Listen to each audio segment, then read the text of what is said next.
Chapter 8. The First Lady of Love. I didn't just land in New York that afternoon in November 1975, I collided with it. Stepping off the plane, the air struck me like a physical shock. Bracing, sharp. It was a world away from the damp, claustrophobic corridors of my life in Munich, where the days felt windowless and gray. This transition didn't feel like a simple flight across the Atlantic. It felt like I had been violently displaced through time and space, shaken out of one life and dropped into another. I walked through the terminal wrapped in a full-length white mink coat, a heavy, borrowed shield of luxury that felt more like armor than fashion. Underneath, I was still wearing the Bill Gibb dress from the album cover, a relic of the persona I was supposed to embody. The city greeted me with a scent I'll never forget. A strange, intoxicating blend of expensive lilies and that cold, metallic tang, unique to Manhattan. It was a cinematic kind of euphoria, the kind that makes your heart race, but beneath it lay a disorientation so profound I felt as though I might vibrate right out of existence. I was standing on solid ground, yet for the first time in my life, my feet didn't feel like they were touching the floor. Susan Munau was waiting for me at customs, every bit the head of publicity for Casablanca Records. She was a petite, dark-haired lioness, though, if I'm being honest. She had the feisty, unrelenting soul of a chihuahua. Watching her move, I saw that unmistakable, street-savvy Brooklyn swagger. It was a sharp, sudden jolt to my system.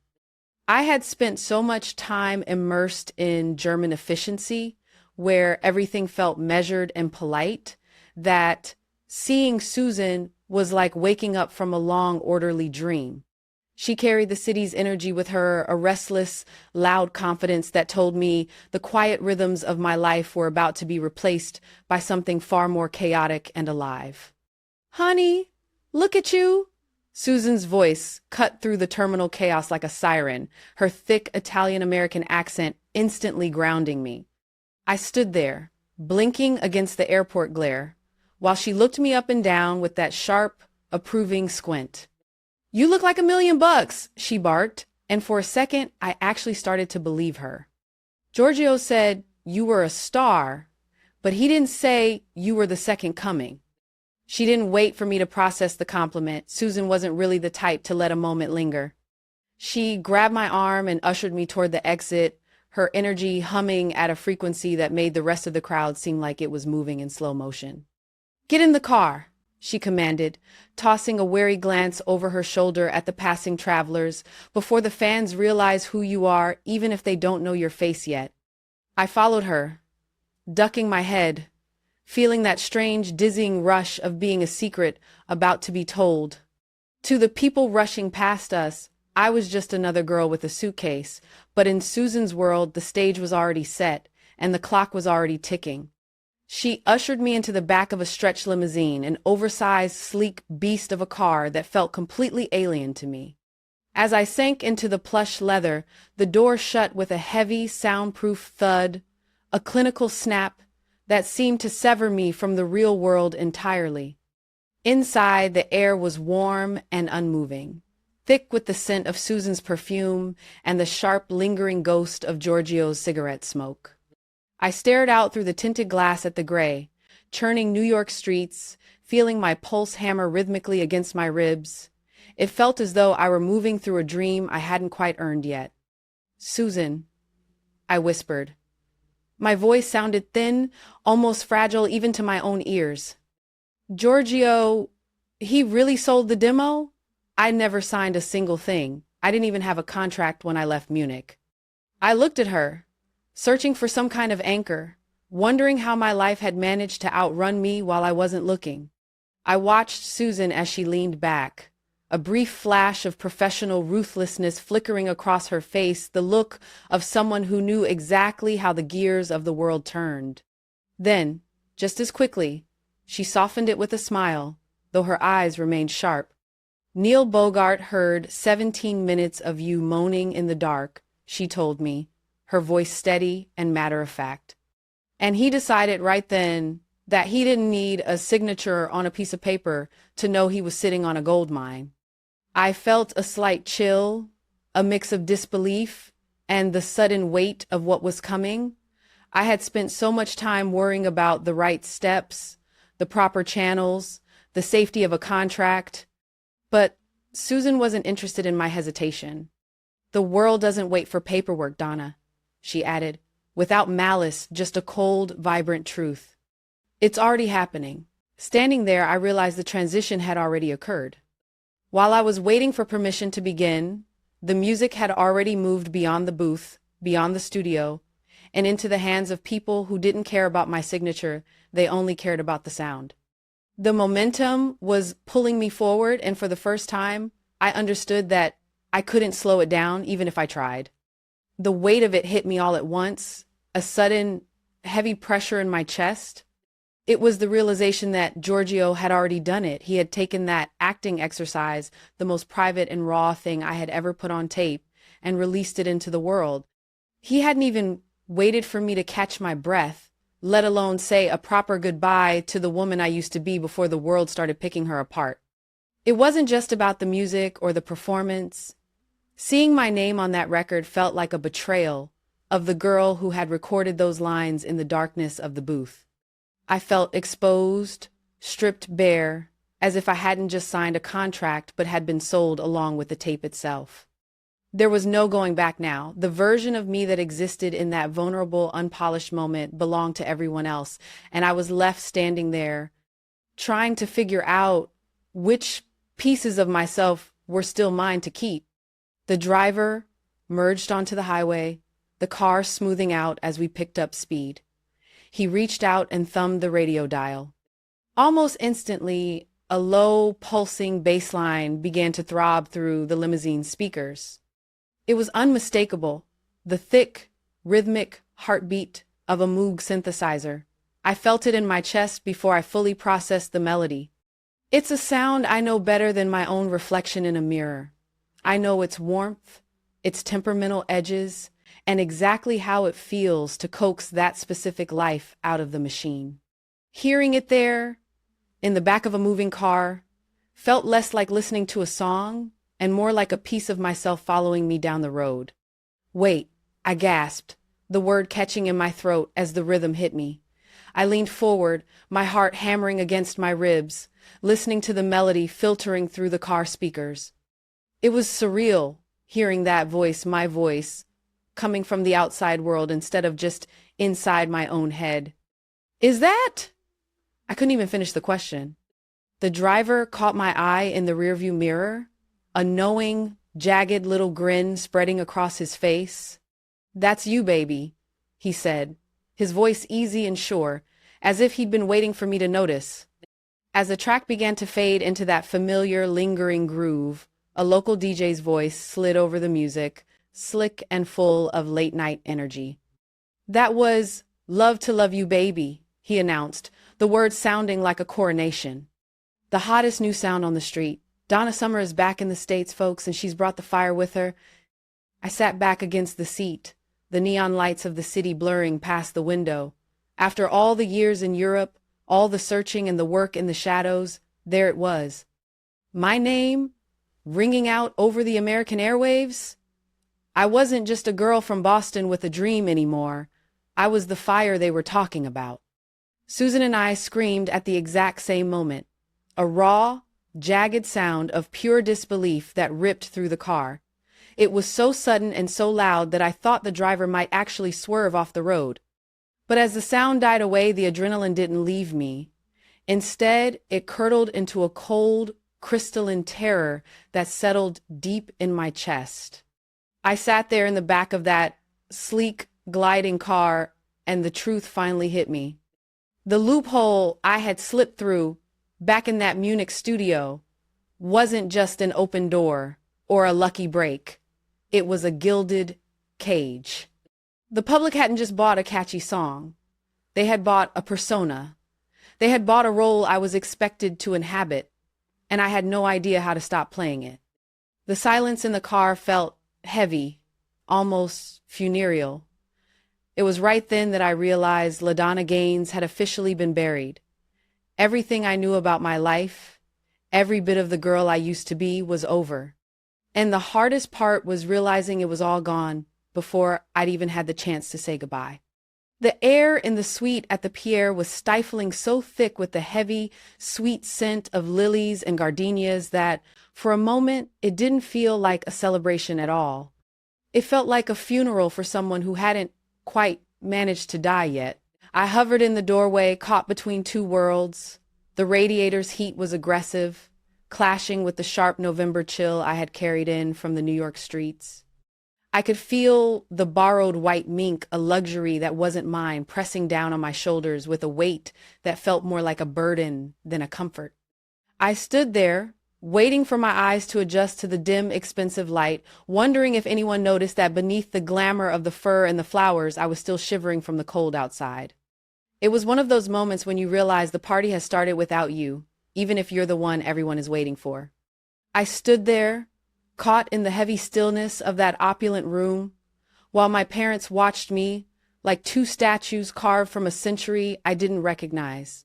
My father, Andrew, was the hardest to look at. Back home in Mission Hill, his voice was a force of nature loud enough to rattle the pots in the kitchen and fill every corner of the house. Seeing him stand there in an unnerving, hollow silence felt wrong, as if the world had suddenly tilted off its axis. Beside him, my mother, Mary, didn't say a word either. Her green eyes, those extraordinary piercing eyes, were wide and unblinking, darting from me to the center of the room and back again in a frantic, silent rhythm. They were looking at it, and so was I. There, resting on a massive table that seemed far too large for the space, was the effigy. Seeing it laid out like that, under the cold glow of the room's lights, made my pulse thrum in my throat. It wasn't just an object. In that moment, with my parents' stunned gazes anchored to it, it felt like a mirror of everything we were afraid to say out loud. I stood there staring at myself, or rather, at a life-size, hand-painted version of me made entirely of sugar and flour. It was a masterpiece from Hanson's in Los Angeles, every curve and detail painstakingly rendered. Neil Bogart had been the one to insist on it. To Neil, this wasn't just dessert, it was a grand gesture, a loud, edible declaration of Casablanca Records' marketing muscle. The logistics alone were absurd. They had actually booked 2 first-class seats for the cake, then had it escorted from the airport to the hotel by an ambulance. I remember thinking how surreal it was, this thing being treated like a visiting head of state or a vital organ destined for a transplant. The bakers had modeled it after my back cover photo for the album. There I was, draped in that Bill Gibb dress, frozen in a pose of staged, breathless ecstasy. Looking at it felt like looking into a strange, sweet mirror. It was beautiful, ridiculous, and completely over the top, much like my life had become in that moment. There was something almost fragile about seeing my own likeness sitting there on a table, a temporary monument to a version of me that everyone else seemed to know better than I did. I stood there in the silence of the room, watching my father confront the version of me I'd brought home from Germany. There she was, laid out on the table in sugar and flour, the queen of orgasms, rendered in cake. It felt surreal to watch him look at it. For a long time, he didn't say a word. When he finally spoke, his voice was fragile, a dry rasp that fractured the silence. "LaDonna," he whispered. He didn't use the name the world knew or the one printed on official records. He used the name of the little girl he had once known, the one he'd punished for wanting to wear red nail polish, because in his world, that was what whores wore. I watched him begin to move, tracing a slow, heavy circle around the table. He looked older than I remembered. His hand reached out, trembling slightly, hovering an inch above the frosted curve of the hip I'd sculpted. He didn't touch it, but the air between his palm and the sugar felt charged, weighted with something almost physical. "Is this what happened?" he asked, his eyes never leaving the cake. "Is this what you were doing over there in Germany while we were praying for you?" There was no anger in his voice, yet only a profound, hollowed-out confusion. In that moment, the distance between the life I'd built and the prayers he'd offered up for me felt like an ocean neither of us knew how to cross. The weight of the silk and the mink felt less like luxury and more like an anchor. I could feel the Donna Summer persona, that Black Marilyn Monroe I'd pieced together in the dim, smoke-filled air of a Munich studio tightening around me. It was like an evening gown, tailored 3 sizes, too small, beautiful to look at, but impossible to breathe in. In the quiet hollow of my throat, my pulse hammered out a frantic, jagged rhythm no one else could hear. I had invented her, polished her, and offered her to the world, but now the persona was swallowing the person. I was suffocating beneath the very glamour I'd created, trapped inside a shimmer that no longer felt like mine. I stared at the intricate crown molding of the hotel suite, searching for the words that could bridge the gap between the girl he had raised and the woman I was becoming. My voice felt small, thin, and utterly unconvincing against the heavy silence filling the room. "It's a role, Daddy," I said, or maybe I was only trying to convince myself. "It's an acting exercise. I'm playing a character. It's just a way to get my foot in the door." But he didn't see a career move or a market strategy. He saw his daughter. He turned toward me, and the look on his face gutted me, a raw, painful mixture of confusion and shame that was only beginning to take root. "Acting?" he repeated. The word sounded bitter in his mouth. "They have you lying on a cake like some kind of sacrifice. They're calling you the First Lady of Love, Donna." He paused, and I could see him searching for the girl who used to sing in church, trying to reconcile her with the image on the posters. "Is that what we raised you for?" he asked, his voice cracking with quiet intensity. "To become a product for people to moan over?" In that moment, the lights of the industry felt blindingly cold. I wanted to tell him it was art, that it was disco, that it was the future, but looking at him, I realized I was just a girl selling a fantasy I still hadn't learned how to live with. I stood there, my heart heavy with a silence no flashbulb could pierce. Looking at my mother, I searched for the woman who had first sat me down and taught me how to breathe life into the Psalms. I wanted to see the woman who once told me that my voice wasn't mine to keep, that it was a sacred rain meant to fall on everyone. But she wouldn't meet my eyes. Instead, she kept her gaze fixed on the cake.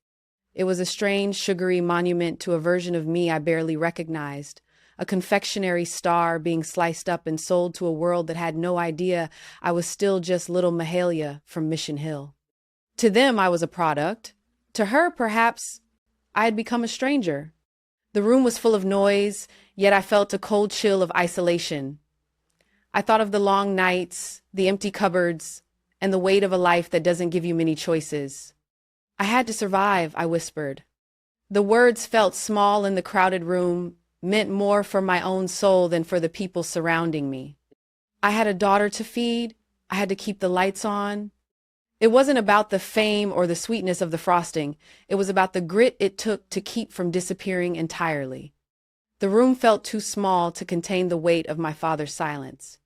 I could still hear the faint, frantic hum of New York outside the window, the city that was supposed to be my victory lap, but inside, the air had turned cold and heavy. He stood there, looking at me not as a success story or a star, but as a stranger. When he finally spoke, his voice didn't rise in anger. Instead, it dropped into that terrifying, resonant low that always made the floor seem to shift beneath my feet. "Survival is one thing," he said, and the way he said survival made all my hard-won struggles feel small and cheap. "But you've sold something here, LaDonna." He paused, his eyes searching mine for a flicker of the person I used to be. "You've sold the girl we knew, and I don't think all the gold records in New York can buy her back." In that moment, the shiny discs on the wall no longer looked like trophies. They looked like receipts. I realized then that while I had been busy building a name for myself, I had quietly allowed my soul to be stripped for parts, and no amount of fame could ever serve as collateral to get it back. The champagne was flowing, and the air in the room was thick with the kind of self-congratulatory laughter that only emerges when a marketing scheme pays off. The executives from Casablanca were riding high, slapping each other on the back and recounting for the 10th time what a genius idea it had been to deliver my records in an ambulance. They thought it was hilarious, a spectacle. I just felt tired.